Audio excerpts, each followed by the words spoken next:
Bonjour les amis actifs et ceux qui verront évidemment cette vidéo qui ne font pas partie de mes contacts Facebook. Vous êtes libres de ne pas prendre au sérieux ce que je vais vous dire. Au moins une fois, la boisson la plus célèbre au monde qui s'appelle le Coca-Cola. Tout le monde en a bu. C'est particulier cette boisson. Elle a un goût particulier, elle est agréable quand elle est fraîche. Ce que je vais vous révéler aujourd'hui sur le Coca-Cola, je le dois à Daniel Hélène, naturopathe. D'habitude, les boissons que vous achetez dans le commerce, elles ont une substance qui s'appelle l'acide citrique. Quand vous buvez normalement 2 verres de Coca-Cola, logiquement, vous devriez vomir. Vous ne vomissez pas parce que Coca-Cola a remplacé l'acide citrique par l'acide phosphorique. C'est l'additif E338 qui empêche le vomissement, qui donne ce goût si particulier au coca d'ailleurs, en raison de 2 verres par jour, voici ce que vous risquez. Vous triplez le risque d'insuffisance rénale, parce qu'il capture le calcium, le zinc et le magnésium dans vos intestins, privant surtout vos os, finalement, des nutriments essentiels qu'ils ont besoin. Pas de coca pour les enfants quand ils sont en pleine croissance. Le coca contient de la caféine, je vous apprends rien, d'accord ? La caféine du coca, c'est un diurétique. Les doses élevées de sucre du coca augmentent le taux de calcium dans les urines. Mais le coca contient aussi du caramel de synthèse. Et le caramel de synthèse, est composé d'ammoniac et de sulfite. Ça favorise les néoplasies pulmonaires du foie et de la thyroïde. Néoplasie veut dire cancer, pour ceux qui savent pas. Alors là, si je vous dis ça, j'ai pas l'intention de faire un procès à qui que ce soit. Mais je pense que chacun d'entre nous devrait se responsabiliser à un moment donné pour essayer de sensibiliser ceux qui sont en danger. Parce que nous vivons actuellement dans dans une époque où il y a un espèce de foutisme sur la santé. Là, je suis en train de vous expliquer, finalement, ce sont la grande distribution qui nous met en danger, tous.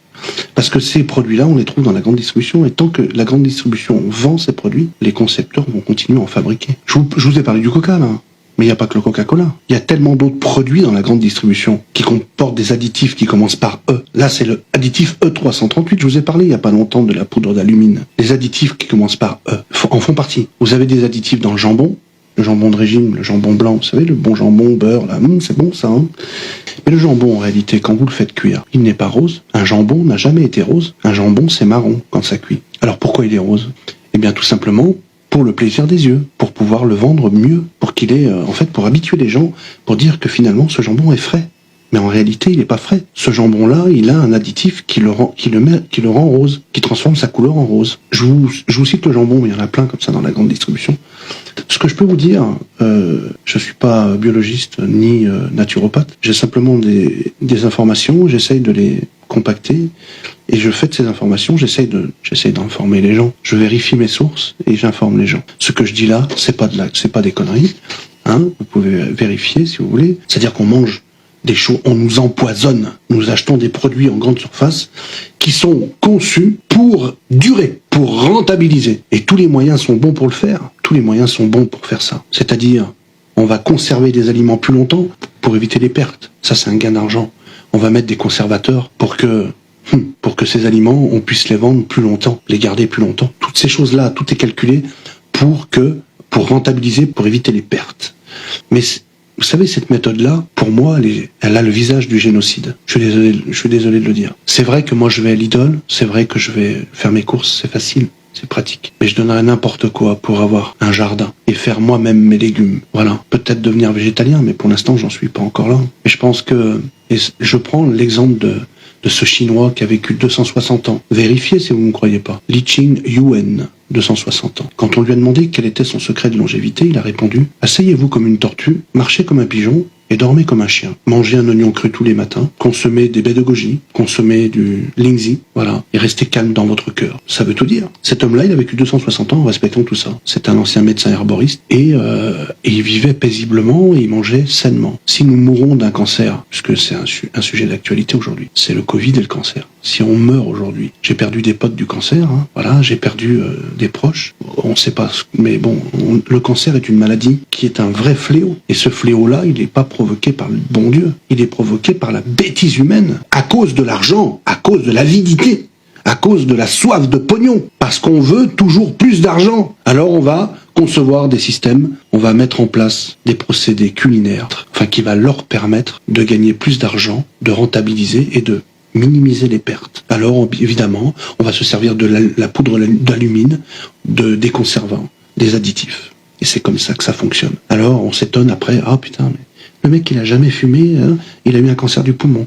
Le mec, il buvait pas, il a fait une cirrhose du foie ou un cancer du foie. Une hépatite, un problème hépatique qui a fini en néoplasie. Et on s'étonne pourquoi. Mais le pourquoi, la réponse, elle est simple. C'est que nous sommes empoisonnés par le système. Le système nous tue. Il nous tue psychologiquement et sur le plan culinaire. Voilà. On en est là. Et moi, je subis ça. Mais c'est juste que la coupe commence à devenir pleine, quoi. La pandémie, les machins, c'est dur. C'est hyper dur aujourd'hui de vivre bien, quoi. De vivre heureux. Je suis désolé, mais moi, le bonheur, je sais pas ce que c'est. Je ne connais pas le bonheur, moi. Et moins que les autres. Il y en a, ils ont des vies de famille, voilà. Ils ont des vies de famille, ils ont des enfants. Je demande à Dieu tous les jours, mais pourquoi j'ai pas ça, moi? À un moment donné, mais quelle erreur j'ai fait? Qu'est-ce que j'ai fait comme erreur pour pas avoir ça? J'ai aimé une femme, que j'aime encore d'ailleurs, qui a eu un enfant avec quelqu'un d'autre, et que finalement, je sais très bien que ça sera pas possible. Tout ce que j'entreprends, c'est de l'échec. Après, je peux me consoler en disant que je sais faire plein de choses. J'ai touché à plein de choses. J'ai un parcours atypique. J'ai l'impression, des fois, que les autres y arrivent mieux que moi. Mais en fait, c'est une grave erreur. Parce que les autres, ils peuvent vous montrer qu'ils sont mieux que vous, mais en fin de compte, c'est pas vrai. Ils sont pas mieux que vous. On est tous égaux sur cette planète-là. Donc en réalité, cette société de merde, parce que c'est comme ça que je l'appelle, elle nous détruit psychologiquement. Il y en a qui sont plus costauds que d'autres. Moi, je me sens pas fort. Quand j'étais plus jeune, j'avais ce sentiment d'être plus beau que les autres, d'avoir, tu sais, qu'on sent pousser des ailes, on croit qu'on sait mieux que les autres. Puis un jour, la vie, elle vous met une grosse claque dans la gueule. Et puis vous retrouvez le menton au sol. Et vous vous dites, là, je commence à comprendre que j'ai fait des erreurs. Et c'est chacun pour soi dans cette vie. Et dans cet état d'esprit-là, ma tolérance, elle a énormément diminué par rapport aux choses qui sont vitales, c'est-à-dire la nourriture. J'en ai marre, moi, qu'on s'empoisonne à cause des gens qui veulent s'enrichir. J'en ai marre que, dans ce monde, il y a des puissants qui nous imposent un mode de vie, mais qui nous tuent, qui nous imposent des lois pour nous soustraire, nous diminuer, et aussi pour nous exterminer. Réfléchissez bien à ça. Il faut sortir de son contexte, son cocon, de sa vie, sa petite vie. On a chacun une petite vie, vous savez, moi, je sais très bien, on n'est pas des seigneurs, hein, on a tous une vie. Je sais que vous et moi, on essaye tous les jours de se battre pour essayer de s'en sortir, etc. C'est compliqué. Je le sais très bien, ça. Ce que j'ai à vous dire, en fait, globalement, c'est que ce que j'aimerais, c'est que un jour, vous repensiez à cette vidéo, à tout ce que j'ai dit, et que vous commenciez maintenant à prier Dieu, et prier Jésus. Et si vous riez maintenant, parce que j'ai prononcé le mot Jésus, un jour vous arrêterez de rire. Voilà. Pourquoi je parle de Jésus? Parce que je sais qu'il existe. Et je sais très bien qu'il n'y a que lui qui pourra nous sortir de là. Moi, je vous dis, heureusement que j'ai ça.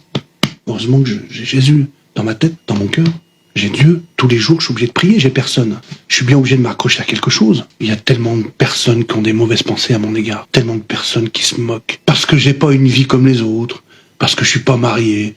Parce que j'ai pas souvent du boulot.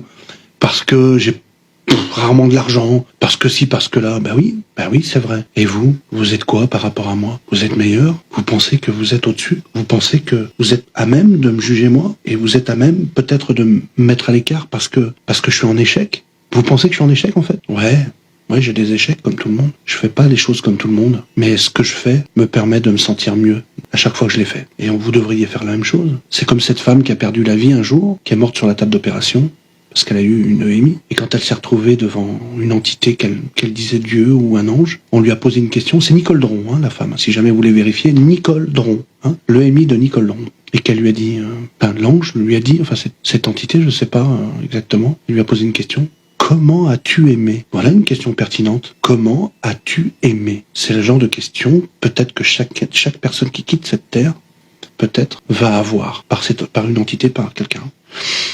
Parce que vous croyez en fait que quand vous mourrez, après il n'y a rien. J'ai le sentiment profond que c'est faux.